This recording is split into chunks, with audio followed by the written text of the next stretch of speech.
ಅಲ್ಲ, ಈಗ ಗ್ಯಾಸಿನ ತೊಂದರೆ ಇರ್ತಕ್ಕಂಥದ್ದು ಇಡೀ ಎಲ್ಲ ದೇಶದಲ್ಲಿದೆ, ನಮ್ಮ ದೇಶದಲ್ಲಿ ಮಾತ್ರ ಅಲ್ಲ. ಬಟ್ ಅದನ್ನು ಡಿನೇ ಮಾಡ್ತಾ ಇದ್ದಾರಲ್ಲ, ಎಲ್ಲ ದೇಶದಲ್ಲಿ ಸಮಸ್ಯೆ ಇದೆ. Obviously we are depending on other countries. Dependency ಕಮ್ಮಿ ಆಗಬೇಕಾಗಿತ್ತು.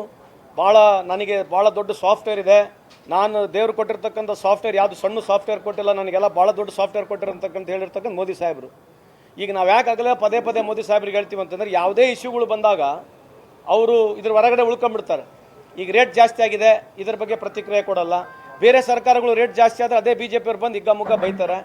ಇವೆಲ್ಲ ರಿಯಲಿಸ್ಟಿಕ್ ಆಗಿ ನಾವು ಎಕ್ಸೆಪ್ಟ್ ಮಾಡ್ಕೊಂಡು ನೋಡಬೇಕಾಗಿದೆ. ಬಟ್ ಈ ಸಂದರ್ಭದಲ್ಲಿ ವಾರ್ ಆಗುತ್ತಂತ ಗುರ್ತಿದೆ, ವಾರ್ ನಡೀತದಂತನೂ ಮಾಹಿತಿ ಇದೆ. ಸೊ ಕೇಂದ್ರ ಸರ್ಕಾರ ಏನು ಪ್ರಿಕಾಷನ್ ತೊಗೊಂಡಿರ್ತಕ್ಕಂಥದ್ದು ಒಬ್ಬ ಮಿನಿಸ್ಟರ್ ಬಂದು ಹೇಳ್ತಾ ಇಲ್ಲ. What is a precaution taken by any central government leader? Modi ಸಾಹೇಬರು ಆಲ್ರೆಡಿ ಕೇರಳಕ್ಕೆ ಹೋಗಿ ಆಲ್ರೆಡಿ ಎಲೆಕ್ಷನ್ನು, ಅದು ಫ್ಲಾಗ್ ಹಿಡ್ಕೊಂಡು ಹಿಂಗೆ ತಿರುಗಾಡ್ಸೋದು ಅದೇ ಚಾಲು ಆಗಿದೆ. ಅದು ಒಂದೇ ಮೆಟ್ರೋ ಟ್ರೈನ್ 4 ಬಾರ್ ಅದೇ ಹಿಂಗೆ ಫ್ಲಾಗ್ ಹಿಡ್ಕೊಳ್ಳೋದು, 4 ಬಾರಿ ತಿರುಗಾಡ್ಸೋದು. ಆ ರೈಲ್ವೆ ಮಿನಿಸ್ಟ್ರೇ ಹೋಗೋದಿಲ್ಲ. ಯಾವುದೇ ಒಂದೇ ಭಾರತ್ ಕಾರ್ಯಕ್ರಮಕ್ಕೆ ಇವರೇ ಹೋಗ್ತಾರೆ.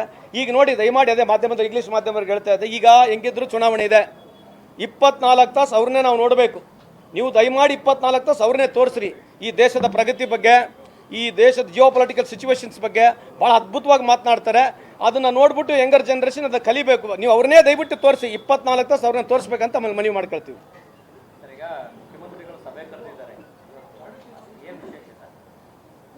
ಯಾವ ಸರ್, ಜನರಲಿ ಅಬೌಟ್ ಡೆವಲಪ್ಮೆಂಟ್ ಬಗ್ಗೆ ಅಥವಾ ಈ ಬಜೆಟ್ ಬಗ್ಗೆ ಕರೆದಿರಬೇಕು. ಸೊ ಅದಕ್ಕೆ ನನಗೂ ಕರೆದಿದೆ, ನಾನು ಹೋಗ್ತಾ ಇದ್ದೇನೆ, ಅಟೆಂಡ್ ಮಾಡ್ತಾ ಇದ್ದೇನೆ. ಇರ್ಬೋದು ರೀ, ಪರ್ಟಿಕ್ಯುಲರ್ ಆಗಿ ಆ ಇಲಾಖೆಗಳ ಬಗ್ಗೆ ಏನೇನು ವಿಚಾರ ಇದ್ರೆ ಕರೆದಿರ್ತಾರೆ. ದಯಮಾಡಿ ಈ 5 ಚುನಾವಣೆ ಏನಿದೆ ಅಲ್ಲ, ಮೋದಿ ಸಾಹೇಬ್ರನ್ನ ಹಂಗೆ ಫ್ರೇಮಲ್ಲೇ ತೋರಿಸ್ಬೇಕು. ನೋಡಿ, ಈಗ 5 ಚುನಾವಣೆ ಇದೆ. ಈ ದೇಶದಲ್ಲಿ ಪ್ರಪಂಚದಲ್ಲಿ ಎಷ್ಟೋ ವ್ಯವಸ್ಥೆಗಳು ಇದಾವೆ ಇವತ್ತು. ಅದ್ರ ಬಗ್ಗೆ ಏನು ಚರ್ಚೆ ಇರೋದಿಲ್ಲ. ಟಿವಿಯಲ್ಲಿ ಈಗ ಬೆಳಗ್ಗೆಯಿಂದ ಸಾಯಂಕಾಲ ಟಿವಿನ ತೋರಿಸ್ಬೇಕು. ಬೆಂಗಾಲಿಗೆ ಹೋಗಿ ಬೈಯೋದು, ಆಸಾಮ್ ಬಗ್ಗೆ ಭಾಳ ಜೋರಾಗಿ ಮಾತನಾಡೋದು, ತಮಿಳ್ನಾಡಿಗೆ ಬೈಯೋದು, ಏನ್ರಿ ಬೇರೆ ಬೇರೆ ರಾಜ್ಯಗಳಲ್ಲಿ, ಇವ್ರ ರಾಜ್ಯಗಳಲ್ಲಿದ್ದರೆ ಎಲ್ಲ ಗ್ರೇಟು, ಬೇರೆ ರಾಜ್ಯಗಳಲ್ಲೆಲ್ಲ ಕೆಟ್ಟೋಗಿದೆ ಅಂಥೇಳಿ ಭಾಳ ದೊಡ್ಡ ಪ್ರಮಾಣದಲ್ಲಿ ಭಾಷಣ ಮಾಡ್ತಾರೆ.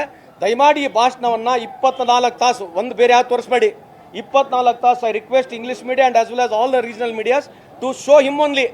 ಬೇರೆ ಯಾರಿಗೂ ತೋರಿಸ್ಬೇಡಿ, ಇವರೊಬ್ಬರನ್ನೇ ತೋರಿಸಿ ಅಂತ ನಿಮ್ಮಲ್ಲಿ ಮನವಿ ಮಾಡ್ಕೊಳ್ತೀವಿ. ಯಾಕಂದರೆ ಭಾಳಷ್ಟು ಚಾನಲ್ ಮಾಲೀಕರು ಅವರೇ ಇದ್ದಾರೆ. ಯಾಕಂದರೆ BJP ಇದ್ದಾರೆ, ಅದಕ್ಕೆ ನಮಗೇನು ಅವಕಾಶನೇ ಸಿಗೋದಲ್ಲ ಬೇರೆ ಪಾರ್ಟಿಗಳಿಗೆ. ಸೊ ಇದೇ ಈ ದೇಶದ ಪ್ರಗತಿ, ಉನ್ನತ. ಆಮೇಲೆ ಇನ್ನಾದರೂ 12 ವರ್ಷ ಆಗಕ್ಕೆ ಬಂತು, ಒಂದು ಪ್ರೆಸ್ ಮೀಟ್ ಮಾಡಿಲ್ಲ. ಇವತ್ತರಾಗಲಿ ದಯಮಾಡಿ ಒಂದು ಪ್ರೆಸ್ ಮೀಟ್ ಮಾಡಿ ಅಂತ ತಮ್ಮಲ್ಲಿ ಕಳ್ಕೊಳ್ಳಿ ಮನವಿಯನ್ನು ಮಾಡ್ಕೊಳ್ತೀವಿ. ನಮಸ್ಕಾರ.